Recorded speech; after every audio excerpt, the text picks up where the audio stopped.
2008 കേരളത്തിൽ നിന്നുള്ള നിമിഷപ്രിയ എന്ന യുവതി മെച്ചപ്പെട്ട ജീവിതം തേടി സ്വന്തം വീടും നാടും വിട്ടു. വെറും 19-ാം വയസ്സിൽ ദരിദ്രാവസ്ഥയിൽ തന്റെ കുടുംബം നേരിട്ട കഷ്ടപ്പാടുകളിൽ നിന്ന് രക്ഷപ്പെടാൻ അവൾ സ്വപ്നം കണ്ടു. യമൻ തലസ്ഥാനമായ സനയിലെ സർക്കാർ ആശുപത്രിയിൽ നഴ്സായി ജോലി നേടിയതായിരുന്നു നിമിഷ. അവളുടെ അഭിലാഷങ്ങൾ ലളിതമായിരുന്നു: വീട്ടിലേക്ക് പണം അയക്കുകയും സ്ഥിരതയുള്ള ജീവിതം ഉറപ്പാക്കുകയും അമ്മ പ്രേമകുമാരിയെ കഷ്ടപ്പാടുകളിൽ നിന്ന് ഉയർത്തുകയും ചെയ്യുക.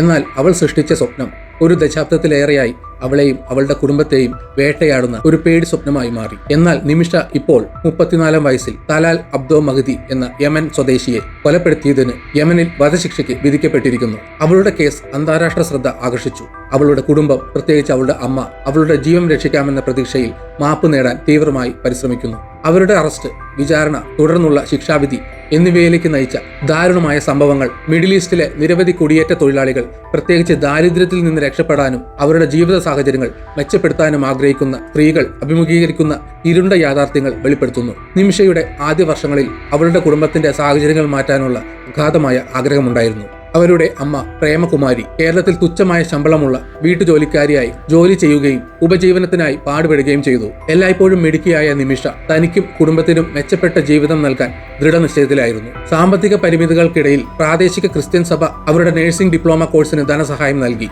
താമസിയാതെ അവർ ഒരു പരിശീലനം ലഭിച്ച നഴ്സായി. എന്നാൽ നഴ്സിംഗ് ഡിപ്ലോമയ്ക്ക് മുൻപ് സ്കൂൾ ലീവിംഗ് പരീക്ഷകൾ പൂർത്തിയാക്കുന്നതിൽ പരാജയപ്പെട്ടതിനാൽ അവൾക്ക് കേരളത്തിൽ ഒരു നഴ്സിംഗ് ജോലിക്ക് യോഗ്യതയില്ലായിരുന്നു. ഇത് അവളെ വിദേശത്തേക്ക് ജോലി തേടാൻ പ്രേരിപ്പിച്ചു. യമനിൽ ജോലി ചെയ്യാനുള്ള അവസരം ലഭിച്ചപ്പോൾ ദാരിദ്ര്യത്തിൽ നിന്ന് പുറത്തു കടക്കാനുള്ള ടിക്കറ്റായി നിമിഷ അതിനെ കണ്ടു. ആ ജോലി സ്ഥിരമായ വരുമാനവും അവളുടെ കുടുംബത്തിന്റെ ബുദ്ധിമുട്ടുകൾ ഉടൻ അവസാനിക്കുമെന്ന പ്രതീക്ഷയും വാഗ്ദാനം ചെയ്തു. പുതിയ ജീവിതം ആരംഭിക്കാൻ തയ്യാറെടുക്കുന്ന നിമിഷ വലിയ പ്രതീക്ഷകളോടെയാണ് യമനിലെത്തിയത്. എന്നാൽ അവൾ തിരഞ്ഞെടുത്ത പാത താമസിയാതെ ഒരു ദാരുണമായ വഴിത്തിരിവാകുമെന്ന് അവൾക്ക് അറിയില്ലായിരുന്നു. തുടക്കത്തിൽ യമനിലെ നിമിഷയുടെ ജീവിതം ആസൂത്രണം ചെയ്തതുപോലെ പുരോഗമിക്കുന്നതായി തോന്നി. സനയിലെ ഒരു സർക്കാർ ആശുപത്രിയിൽ ജോലി കണ്ടെത്തിയ അവർ പതിവായി വീട്ടിലേക്ക് പണം അയച്ചു. 2011 ഒരു അറേഞ്ച്ഡ് മാരേജിൽ ടോമി തോമസിന് വിവാഹം കഴിക്കാൻ അവർ കേരളത്തിലേക്ക് മടങ്ങി. വിവാഹത്തിന് തൊട്ടു പിന്നാലെ ദമ്പതികൾ യമനിലേക്ക് മടങ്ങി.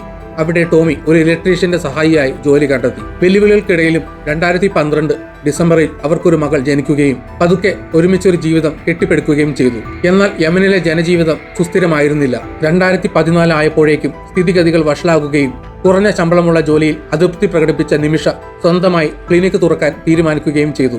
അങ്ങനെ ചെയ്യുന്നതിന് അവൾക്ക് ഒരു പ്രാദേശിക പങ്കാളിയെ ആവശ്യമായിരുന്നു. ഇവിടെയാണ് ടെക്സ്റ്റൈൽ സ്റ്റോർ നടത്തിയിരുന്ന മഹദി എന്ന മനുഷ്യൻ അവളുടെ ജീവിതത്തിൽ പ്രവേശിച്ചത്.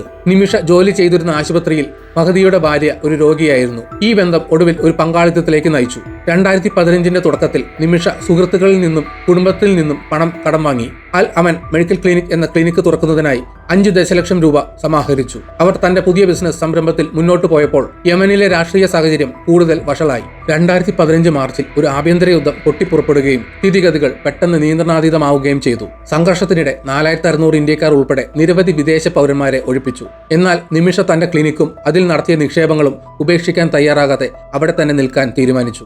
എന്നാൽ യമനിലെ യുദ്ധം താമസിയാതെ അവൾക്ക് ഒരിക്കലും സങ്കല്പിക്കാൻ കഴിയാത്ത വിധത്തിൽ അവളുടെ ജീവിതത്തെ മാറ്റിമറിച്ചു. യമനിലെ യുദ്ധം പൊട്ടിപ്പുറപ്പെട്ടതോടെ മഹദിയുമായുള്ള നിമിഷയുടെ ബന്ധം വഷളാകാൻ തുടങ്ങി. അവളുടെ കുടുംബം പറയുന്നതിനനുസരിച്ച് മഹദിയുടെ പെരുമാറ്റം കൂടുതൽ അധിക്ഷേപകരമായിരുന്നു. നിമിഷയുടെ വിവാഹത്തിൽ നിന്നുള്ള ഒരു ഫോട്ടോ മോഷ്ടിച്ച അദ്ദേഹം അത് അവളുടെ ഭർത്താവാണെന്ന് അവകാശപ്പെട്ട് സാഹചര്യം കൈകാര്യം ചെയ്യാൻ ഉപയോഗിച്ചുവെന്ന് ആരോപിക്കപ്പെടുന്നു. മഹദി അവളെ ശാരീരികമായി ദുരുപയോഗം ചെയ്യുകയും ക്ലിനിക്കിൽ നിന്നുള്ള വരുമാനം പിടിച്ചെടുക്കുകയും നിരവധി തവണ തോക്കുപയോഗിച്ച് ഭീഷണിപ്പെടുത്തുകയും ചെയ്തതായി റിപ്പോർട്ടുണ്ട്. ഒരു ഘട്ടത്തിൽ നിമിഷ പ്രാദേശിക പോലീസിൽ നിന്ന് സഹായം തേടിയെങ്കിലും സംരക്ഷണം നൽകുന്നതിന് പകരം അവർ അവളെ 6 ദിവസത്തേക്ക് തടവിലാക്കി. രാജ്യം വിടുന്നതിൽ നിന്ന് തടഞ്ഞുകൊണ്ട് മഹദി അവളുടെ പാസ്പോർട്ട് പിടിച്ചെടുത്തപ്പോൾ നിമിഷയുടെ ദുരവസ്ഥ വഷളായി. പരിമിതമായ വിഭവങ്ങളും നിയമപരമായ സഹായങ്ങളും ഇല്ലാത്ത ഒരു വിദേശ രാജ്യത്ത് കുടുങ്ങിയ അവർ അതിജീവനത്തിനായുള്ള ദൈനംദിന പോരാട്ടം നേരിട്ടു. മഹദിയുടെ ചൂഷണത്തെയും ദുരുപയോഗത്തെയും കുറിച്ചുള്ള അവരുടെ പരാതികൾക്ക് പ്രാദേശിക അധികാരികളിൽ നിന്ന് നിസ്സംഗത നേരിടേണ്ടി വന്നു. ഈ കടുത്ത സമ്മർദ്ദങ്ങൾക്കിടയിലാണ് ദാരുണമായ സംഭവം നടന്നത്. 2017 തലാൽ അബ്ദോ മഹദിയുടെ കൊലപാതകത്തിൽ നിമിഷയെ അറസ്റ്റ് ചെയ്തതായി അറിഞ്ഞപ്പോൾ ലോകം ഞെട്ടിപ്പോയി. അദ്ദേഹത്തിന്റെ മൃതദേഹം ഒരു വാട്ടർ ടാങ്കിൽ പല ഭാഗങ്ങളായി നിലയിൽ കണ്ടെത്തുകയും കുറ്റകൃത്യം നടന്ന് 1 മാസത്തിന് ശേഷം സൗദി അറേബ്യയുമായുള്ള യമൻ അതിർത്തിക്കടുത്ത് വെച്ച് നിമിഷയെ അറസ്റ്റും ചെയ്തു.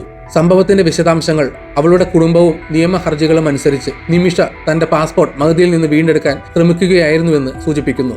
ഈ ശ്രമത്തിനിടെ അവൾ അബദ്ധത്തിൽ അയാൾക്ക് മയക്കുമരുന്ന് അമിതമായി നൽകി. അത് അയാളുടെ മരണത്തിലേക്ക് നയിച്ചു. പ്രിയയും അവളുടെ കൂട്ടാളിയായ യമൻ പൗരയായ ഹനാനും മഹദിയുടെ മൃതദേഹം പല ഭാഗങ്ങളായി വാട്ടർ ടാങ്കിൽ സംസ്കരിച്ചു. ഇത് 2018 നിമിഷ പ്രിയയ്ക്ക് വധശിക്ഷ നൽകുന്നതിലേക്ക് നയിച്ചു. കുറ്റകൃത്യത്തിൽ പങ്കുവഹിച്ചതിന് ഹനാനെ ജീവപര്യന്തം തടവിന് ശിക്ഷിച്ചു. നിമിഷ പ്രിയയുടെ ഭർത്താവ് ടോമി വാർത്തയിലൂടെ കൊലപാതകത്തെക്കുറിച്ച് അറിഞ്ഞപ്പോൾ തകർന്നുപോയി. അവർ നിയമപരമായി വിവാഹിതരാണെങ്കിൽ എങ്ങനെ മഹദിയെ അവരുടെ ഭർത്താവ് എന്ന് വിളിക്കാമെന്ന് അദ്ദേഹം ചോദിക്കുന്നു. നിമിഷ മഹദിയെ കൊല്ലാൻ ഉദ്ദേശിച്ചിരുന്നില്ലെന്നും നിർഭാഗ്യകരമായ സംഭവങ്ങളുടെ പരമ്പരയുടെ ഫലമാണ് മരണമെന്നും അദ്ദേഹം ശക്തമായി വിശ്വസിക്കുന്നു. എന്നാൽ സ്വയം പ്രതിരോധ അവകാശവാദങ്ങളും കഠിനമായ സാഹചര്യങ്ങളും ഉണ്ടായിരുന്നിട്ടും യമനിലെ കർക്കശമായ ശരീഅത്ത് നിയമപ്രകാരം നിമിഷയെ അറസ്റ്റ് ചെയ്യുകയും വിചാരണ ചെയ്യുകയും വധശിക്ഷയ്ക്ക് വിധിക്കുകയും ചെയ്തു. അറസ്റ്റ് ചെയ്തതു മുതൽ നിമിഷയുടെ കുടുംബം അവളുടെ മോചനത്തിനായി അശ്രാന്തമായി പ്രചാരണം നടത്തുകയാണ്. മകൾക്ക് പകരമായി സ്വന്തം ജീവൻ നൽകാനുള്ള സന്നദ്ധത അമ്മ പ്രേമകുമാരി ആവർത്തിച്ച് പ്രകടിപ്പിച്ചിട്ടുണ്ട്. മകളെ മോചിപ്പിക്കുന്നത് കാണാൻ മഹദിയുടെ കുടുംബത്തെ കാണാനും അവരുടെ പാപമോചനത്തിനായി യാചിക്കാനും യമനിലേക്ക് പോകാനും പോലും ശ്രമിച്ചു.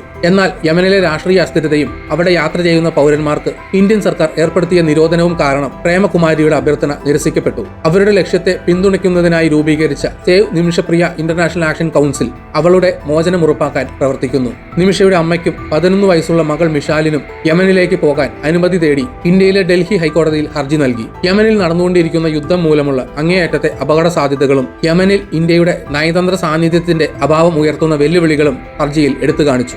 ഈ തടസ്സങ്ങൾക്കിടയിലും ദിയ അല്ലെങ്കിൽ ബ്ലഡ് മണി നൽകുന്നതിലൂടെ മാപ്പ് ചർച്ച ചെയ്യാൻ ആവശ്യമായ ഫണ്ട് സ്വരൂപിക്കാൻ കഴിയുമെന്ന് കൗൺസിൽ ശുഭാപ്തി വിശ്വാസം പുലർത്തുന്നു. കേരളത്തിൽ നിന്നുള്ള ഒരു പ്രമുഖ ബിസിനസ് വ്യവസായി ഇതിനകം ഈ ആവശ്യത്തിനായി 10 ദശലക്ഷം രൂപ വാഗ്ദാനം ചെയ്തിട്ടുണ്ട്. ഇരയുടെ കുടുംബം പണം സ്വീകരിക്കുകയും മാപ്പ് നൽകുകയും ചെയ്യുമെന്ന പ്രതീക്ഷയുണ്ട്.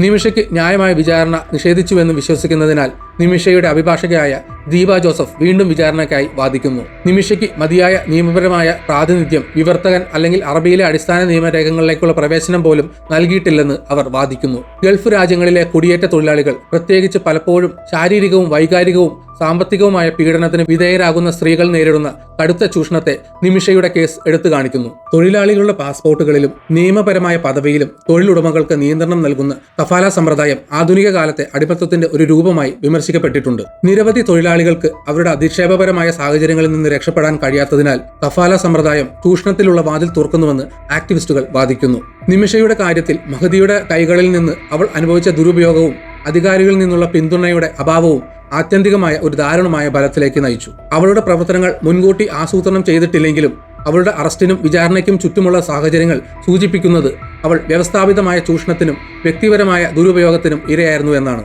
ശരിയായ നിയമപരമായ പ്രാതിനിധ്യത്തിന്റെ അഭാവവും ന്യായമായ വിചാരണ നൽകുന്നതിലെ പരാജയവും അവരുടെ അവസ്ഥയെ കൂടുതൽ വഷളാക്കുന്നു. ദിവസങ്ങൾ കടന്നു പോകുമ്പോൾ പ്രേമകുമാരിയുടെ പ്രതീക്ഷ മങ്ങുന്നു. പക്ഷേ മകളുടെ ജീവൻ രക്ഷിക്കാൻ കഴിയുമെന്ന വിശ്വാസത്തിൽ അവർ ഉറച്ചു നിൽക്കുന്നു.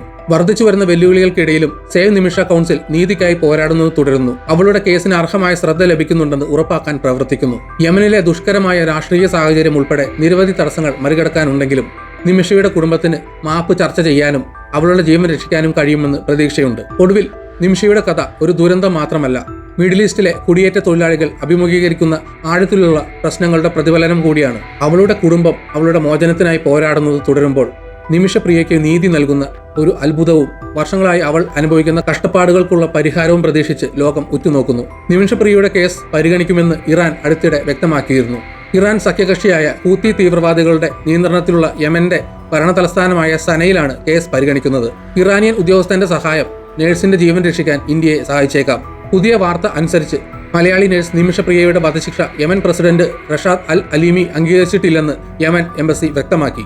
വിമത പ്രസിഡന്റ് എന്ന് വിശേഷിപ്പിക്കപ്പെടുന്ന ഹൂത്തി സുപ്രീം പൊളിറ്റിക്കൽ കൗൺസിൽ നേതാവ് മൊഹദി അൽ മഷത്തിൽ നിന്നാണ് ശിക്ഷയ്ക്ക് അംഗീകാരം ലഭിച്ചത്. ഹൂത്തി നിയന്ത്രണത്തിലുള്ള വടക്കൻ യമനിലാണ് നിമിഷപ്രിയ കുറ്റക്കാരിയാണെന്ന് കണ്ടെത്തിയ കുറ്റകൃത്യം നടന്നത്.